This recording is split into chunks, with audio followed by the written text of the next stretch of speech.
Bem, meus irmãos e minhas irmãs, muito boa noite. Que Jesus nos ampare, que os bons espíritos nos inspirem nesses instantes que vamos passar reunidos para dar continuidade aos nossos estudos de doutrina espírita. Hoje, para falarmos da moral mediúnica, né? Vamos falar então da moral mediúnica, fazer reflexões sobre a moral mediúnica. Mas antes da gente iniciar a nossa conversa, vamos fazer então a nossa prece, elevar o nosso pensamento a Jesus, nosso Divino Mestre, trazendo em nossa tela mental a lembrança de um Jesus vivo, luminoso, envolvendo nossas mentes e os nossos corações.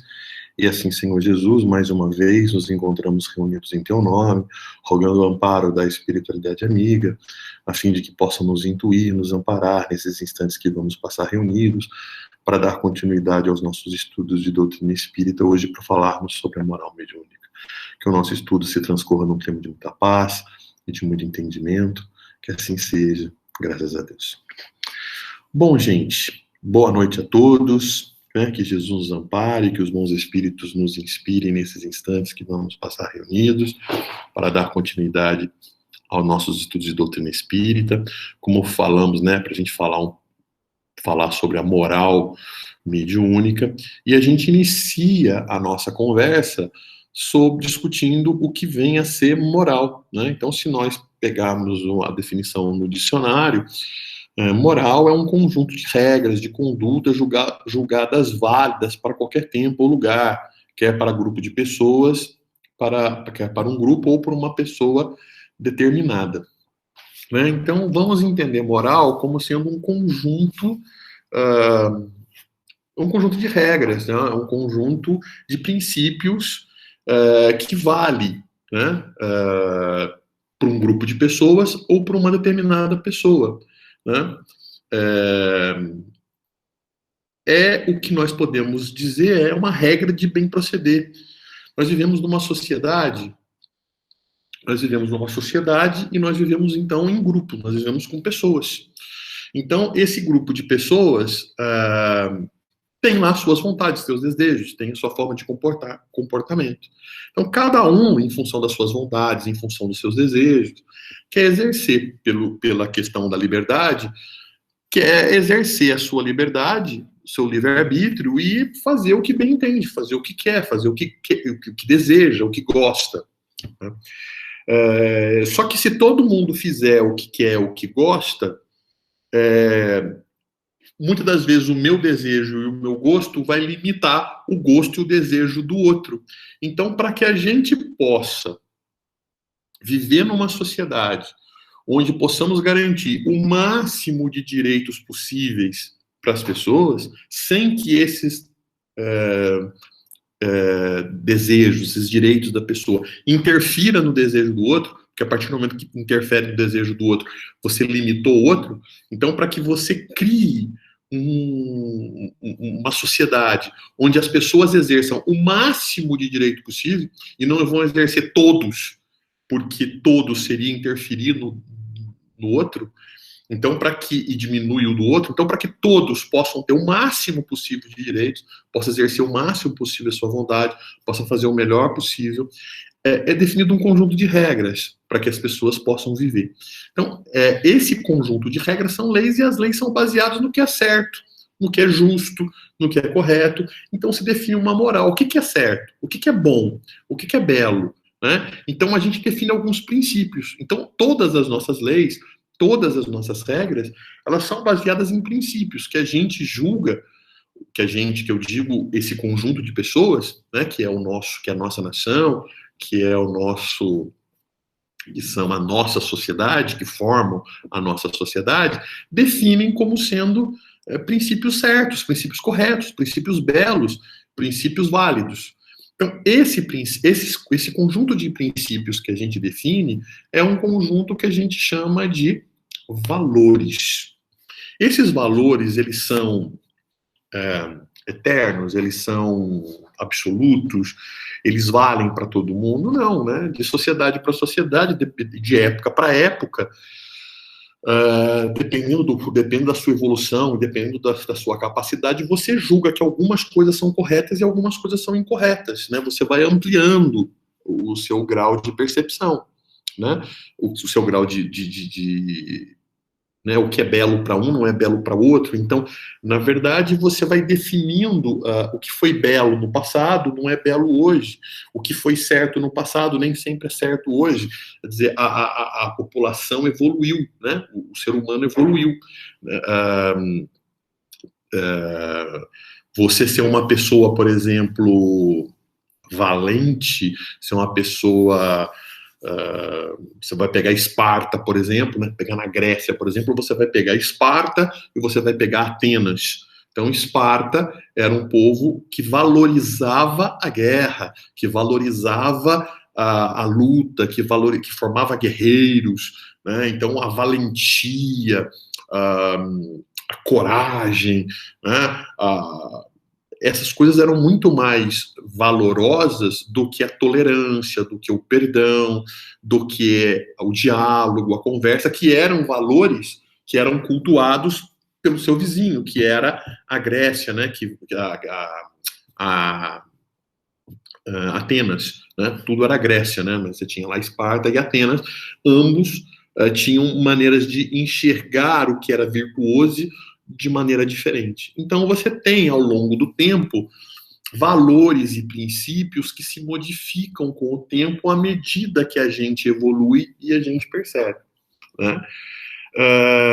Allan Kardec, então as religiões, de uma forma geral, em função da sua compreensão do que é Deus, em função da sua percepção da realidade, definem uma moral, definem o que é certo e o que é errado, definem determinados princípios. De maneira geral, as cristãs, né, as baseadas no Cristo, se baseiam nos princípios, nos valores que Jesus ensinou. A doutrina espírita, ela se baseia, a moral espírita, ela se baseia nas leis divinas, né? Então Kardec, ele chama para a racionalidade, ele diz assim, olha, ao invés da gente se juntar aqui e fazer uma interpretação do que é certo e do que é errado, né? Particularmente, um grupo de pessoas vem e faz um acordo do que é certo e do que é errado, porque essas coisas mudam à medida que a gente evolui, o que a gente pode ver é pegar uma moral que é absoluta e que ela não muda com o tempo, uma moral que tem a ver com o que efetivamente Deus quer da gente. O bem é quando a gente cumpre a vontade de Deus, na perspectiva kardeciana. E como é que a gente sabe qual é a vontade de Deus? Olha para a natureza, né? Deus estabelece uma harmonia universal a partir da sua inteligência, né? Deus é a inteligência suprema do universo, causa primária de todas as coisas. Então, quando ele cria a vida, quando ele cria o mundo, quando ele cria o universo, e quando ele cria tudo que existe, né, suas criaturas trabalham dentro de uma harmonia. O ser humano, o espírito, ele pode quebrar essa harmonia porque ele tem livre-arbítrio. E dependendo da sua evolução, ele tem o direito, então, de agir como bem entende, inclusive agindo fora daquilo que é harmônico, daquilo que é previsto na lei divina. Então, o universo é harmônico porque o universo, ele funciona através de leis muito precisas, através de leis muito detalhadas. Então, quando a gente sai dessa lei, quando a gente sai desse princípio estabelecido, a gente sai do tom, a gente sai da harmonia universal, da sintonia universal. A gente escapa disso. Então, Kardec nos auxiliou a olhar o mundo a partir das chamadas leis morais, as leis naturais, as leis da natureza, porque seguindo as leis da natureza, você segue as leis de Deus e você está em harmonia com Deus. E Kardec vai dizer, e Kardec então vai escrever lá no Livro dos Espíritos, as 10 leis morais. Então você vai ter lá o livro 3, o Livro dos Espíritos é um livro que contém 4 livros dentro. O primeiro livro é o das causas, é o livro das causas iniciais, né, das causas primárias, onde ele vai falar de Deus, da criação do universo, enfim. Existe o segundo livro, em que ele vai falar do mundo espírita, onde ele vai falar do mundo espiritual. Existe o livro 3, onde ele vai... do livro 2, né, é o mundo espiritual e a intervenção com o mundo material. O livro 3, que é o livro da moral, né, que fala das leis morais. E o livro 4, que é o das esperanças e consolações, e céu, inferno, castigos e tal, ele vai falar lá sobre o que vai acontecer, né, na vida após morte. Então, o livro 3 é o livro das leis morais. Então lá tem 10 capítulos que falam das leis naturais, tá certo? E vai falar da lei de adoração, vai falar da lei de reprodução, vai falar de lei de sociedade, vai falar de lei de igualdade, lei de liberdade, enfim, lei de justiça, amor e caridade, vai falar das leis lá. E ali, então, se define uma moral que não é uma moral que varia, é uma moral absoluta, a moral de Deus, a moral em que a gente observa nessa sintonia divina.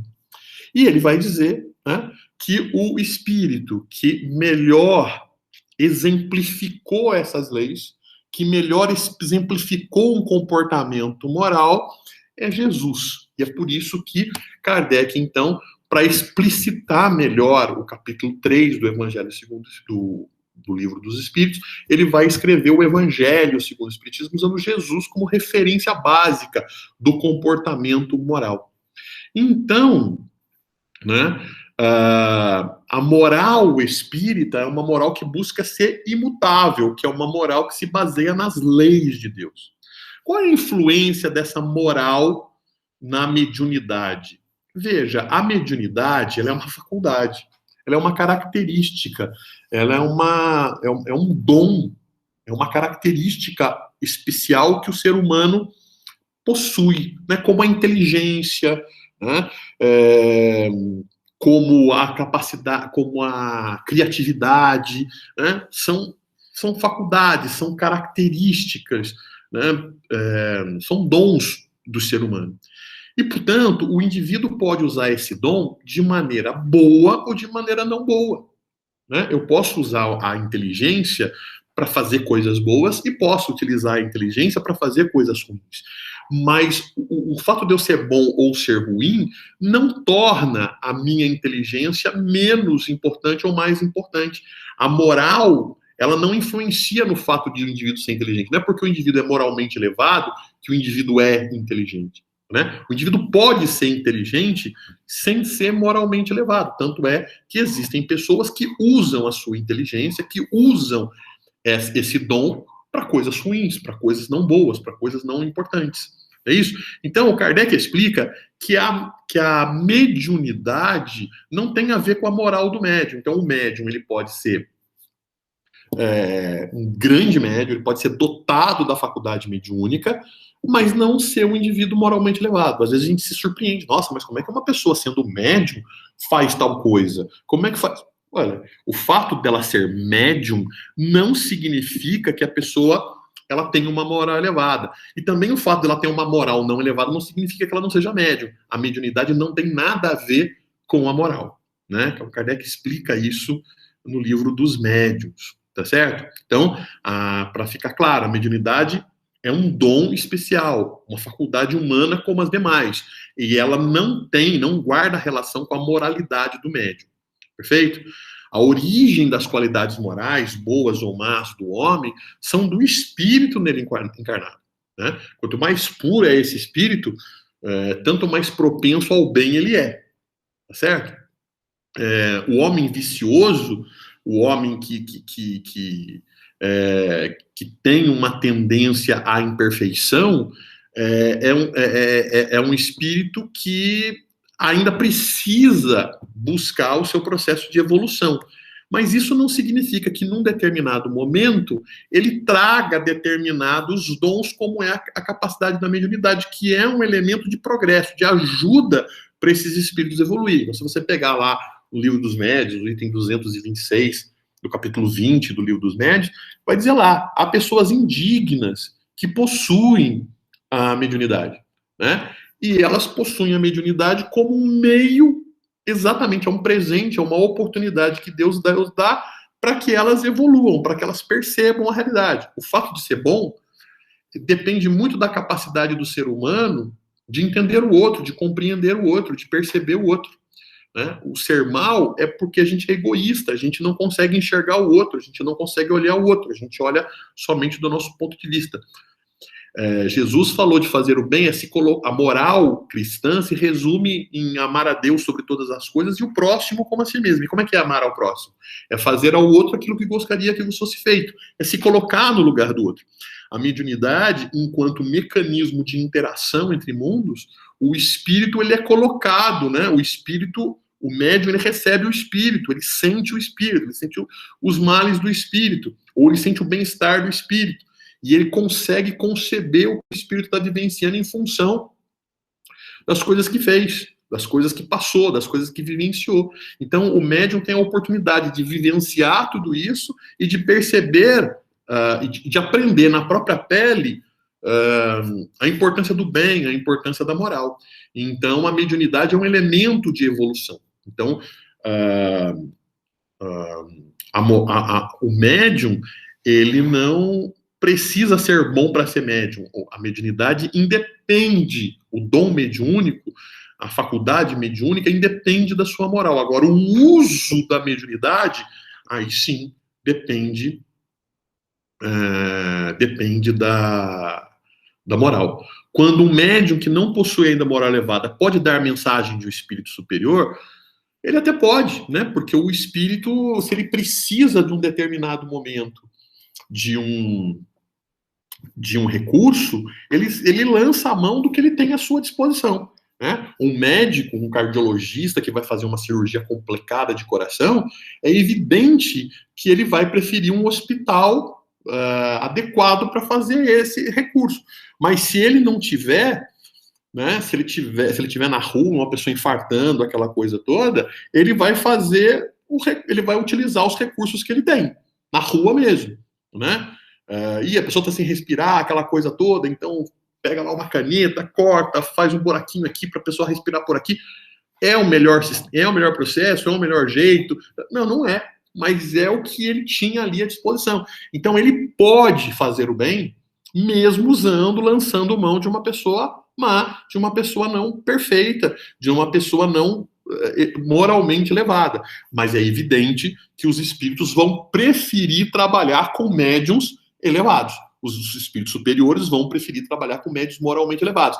Apesar de ser necessário para fazer o bem, eles utilizam também os espíritos, os médiuns não tão elevados, né? E isso ajuda ao próprio médium a refletir sobre sua conduta e aprender um pouco mais, né? Então a mediunidade ela é neutra em si, né? Assim como um telefone. As pessoas podem utilizar o telefone, ele não é bom nem mal, né? Mas você pode fazer o uso bom ou mal do telefone. Você pode fazer um uso positivo ou negativo, né? Então, os médiums, eles devem, para que possam fazer o melhor possível ou se tornarem uma melhor ferramenta, um melhor instrumento para os espíritos, é buscar o seu aperfeiçoamento moral, né? E como é que ele se aperfeiçoa moralmente? Quando ele combate os dois grandes germes da maldade humana. Quer dizer, da onde provém o mal? Do orgulho e do egoísmo, né? O orgulho e o egoísmo são as grandes fontes de todos os males que existem. O orgulho é o que faz as pessoas se sentirem melhores do que as outras, que fazem as pessoas não perceberem o valor dos outros, e o egoísmo é também vinculado a isso, porque é a capacidade de não perceber o outro, é a capacidade de olhar somente pelo seu ponto de vista, né? Então,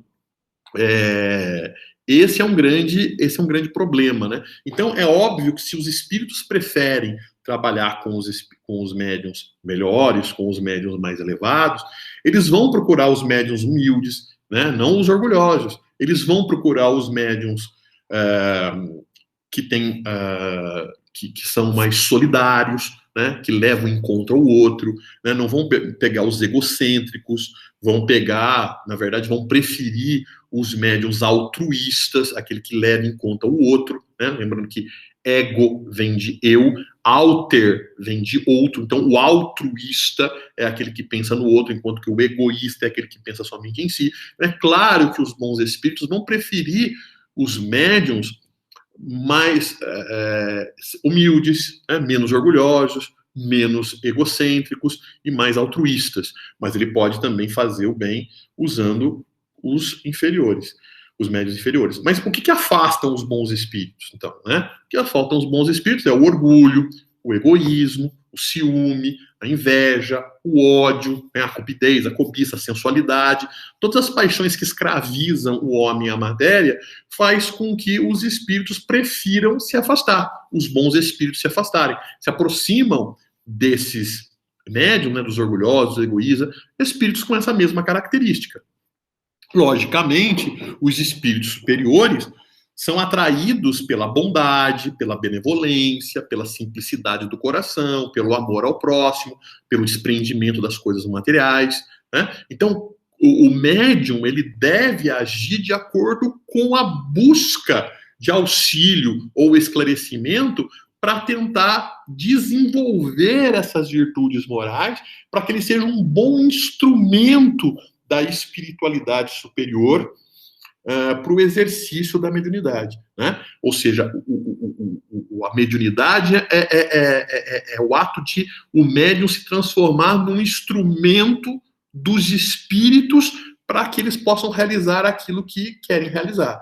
Se a gente é um bom instrumento, né, a gente desenvolve a moral cristã, né? Então a gente procura desenvolver a caridade, a solidariedade, a humildade, né, o altruísmo, quer dizer, esses são elementos importantes, onde a gente se liga então aos bons espíritos, onde a gente se coloca como ferramenta dos bons espíritos para fazer o bem.